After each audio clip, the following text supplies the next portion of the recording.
Hey, what's up, guys? Nate here, talking about the recent acquisition of a company called Kustomer by Facebook. We're going to talk about what this company is and how it could possibly help you if you have a business on Facebook or just a business online in general. But first, guys, I post a video every day on scaling e-commerce, on marketing, on entrepreneurship, and just all the new events that is happening in the social realm and just the industry itself. If you like those types of things, make sure that you smash that subscribe button down below. Thank you guys so much.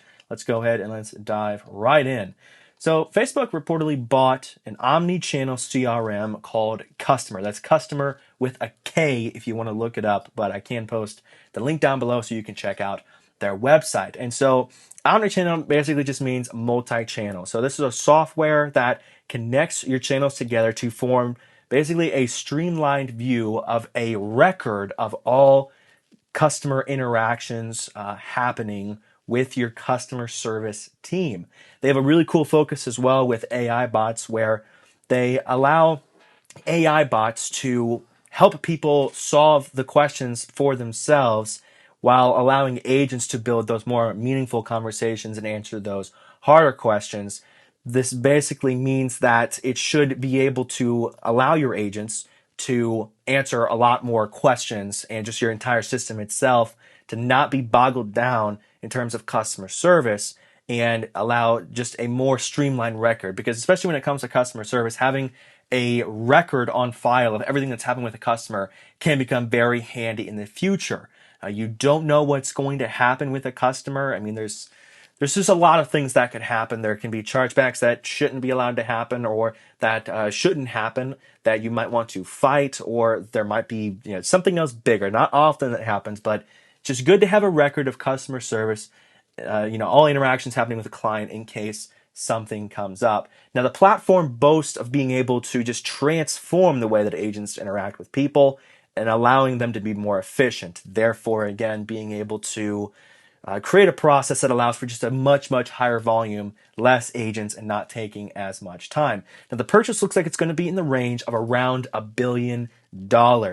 I don't know if this has necessarily been confirmed. There are multiple sources that have confirmed this, but at the same time, these types of acquisitions, it's not just like, oh, there it goes, the acquisition is just done. That's it. No, when you're talking about a big acquisition like this, there's a lot that has to take place. And really quickly, just a quote from Brad Birnbaum. He is the CEO and co-founder of the platform. I wanted to read something that he said really quick, just about the acquisition itself. So he says the result is of the platform, Kustomer Omnichannel, that provides a unified picture of the customer in a single view. It helps businesses automate repetitive tasks so agents can maximize their time and quality of interactions with customers. Our priority is to deliver efficient and effortless experiences that delight businesses, agents, and customers. And so why would Facebook be looking into an omni-channel CRM like Kustomer? So we have to look back over the past couple of weeks. I've talked a little bit about Snapchat, I talked a little bit about TikTok, and all of the things they're doing to involve businesses online and get businesses on their platform. They're doing a lot of services that are very appealing to businesses. And so I know it seems like Facebook is the kind of the big gun out there. They are the biggest social platform out there. They're the most monthly active users.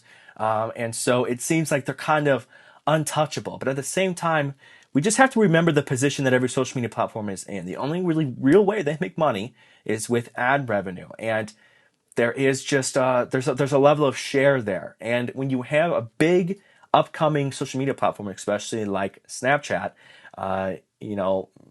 there's just a lot you have to be aware of, especially when you're in a company, you're thinking about your competition. I don't think you should, the bigger you get, you should stop worrying about your competition. We've seen look how long it took Facebook to get how big they are. And then look how long it took TikTok. It has not taken TikTok that long to get to almost up to 1 billion active users monthly, or just 1 billion users on their platform. They're really close to that. And that's not something that Facebook should take for granted. I mean, I know they're at around 2 billion or so users on their platform, or more than 2 billion users. But it's something that Facebook is starting to put a little bit more focus on, seeing as how other social platforms are starting to make changes to bring businesses to their platform. Maybe businesses then start thinking, well, maybe if I can spend my ad spend over here, maybe I don't have to spend as much money on Facebook ad spend. Well, that's gonna make a problem for Facebook. And so over the past couple of years, I feel like Facebook hasn't been putting a whole lot of focus on business. They've been focusing on, I mean, think about the things that are going on right now. Election, misinformation, COVID-19. There's so much going on right there, and just the whole idea of the customer experience on their platform. Facebook is putting a lot of focus on that. While in some sense, I feel like advertisers and businesses have kind of been hurt on the platform. And so I think this is just an avenue for Facebook to put a little bit of focus on just the entire ecosystem itself of Facebook. Because if you think about it, with CPMs going up, performance going a little down, a lot of changes happening on the ads platform, people are getting a little bit deterred. And just the customer service with Facebook itself is not that great. So maybe Facebook's customer service will go up a little bit. But if you think about the amount of people that are coming on somebody's social media page, a customer, they buy something maybe through their Facebook page. Facebook has in some ways become a hub for customers to talk with the company themselves. Even if you go to a lot of websites, there's always a little thing in the bottom right hand or left hand corner to talk to the company. There's, especially with a lot of Shopify stores, a lot of them are using just the Facebook Messenger system itself as their customer service system. And Facebook knows this. That's why they've opened up options to do it. But you think about the ways that a customer reaches out to a company. It's going to be through their website, like sending an email, or it's going to be on a social platform. That is just how it is. And a lot of times, I have found that it's typically going to happen through the platform that they might purchase the actual item from. So if they clicked on an Instagram ad, they might reach out to you via Instagram. Or if they came and purchased through Facebook, they might come directly to your Facebook page. They're most likely going to like your Facebook page. And if they have a question about the order, they're most likely going to reach out through your Facebook page. And so Facebook is putting a little bit, we've seen this with what recently happened with WhatsApp, opening up the options to make selling things on WhatsApp a lot easier, opening up Messenger to their websites. And what this could be just another tool for Facebook to use to keep people ingrained in their system. And I don't think it's necessarily a bad idea. It makes customer service better for the business, but also gives people a better user experience on the platform itself. I don't know what it all entails is going to happen to the platform. Is it going to be offered directly to the platform? Is it going to be an external app? That might be something that is paid, maybe at a discounted price. I don't know. It could be a paid app, and so that could be another revenue stream for Facebook.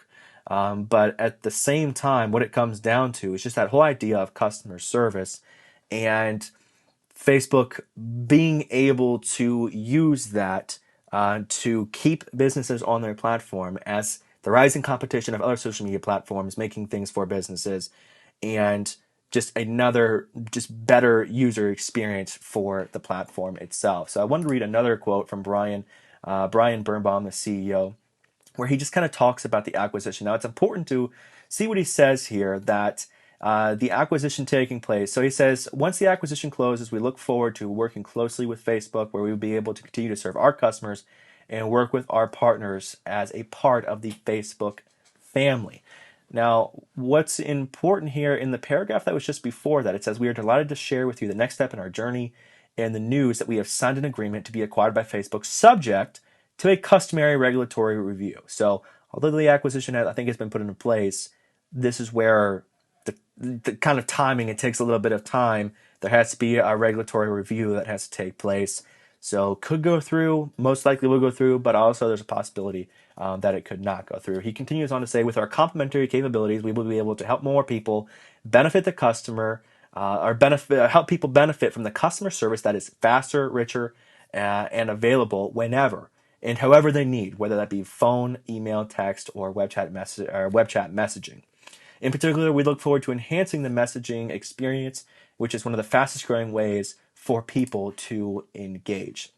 So if there's one thing that's critical with e-commerce and online business, it's customer service. Even if you're only looking at 100 to 500 orders a day, the reality is that you don't, everyone thinks that, we only want to look at just one purchase for the customer. That's not thinking very long term. You want to look over the lifetime value of a customer. The idea is to get a customer not just to buy once, but to buy multiple times. So even if you're looking at 100 to 500 orders a day, I know that's going to take a reasonable amount of customer service. There's a lot that can go along with that. Customers want to know a lot of things. And typically it's either going to come through your Facebook page or through your website. So you need to have a streamlined service set up because it's typically just even that customer service. I know companies that have just messed up orders completely, but at the same time, that customer service is what can help keep the customer in. It's about thinking long term. I preach on this channel. It's about thinking long term. It's about thinking profitability over revenue. And when it comes to this, it's about thinking about the lifetime value of that customer. Thank you guys so much for watching today's video. If you liked it, if you enjoyed it, make sure that you like the video down below. So it helps me out with the YouTube algorithm. Make sure you subscribe if you haven't yet. Comment down below if you're excited about this, if you're going to use Kustomer and what you use now for your customer service system. Thank you guys so much. Until next time.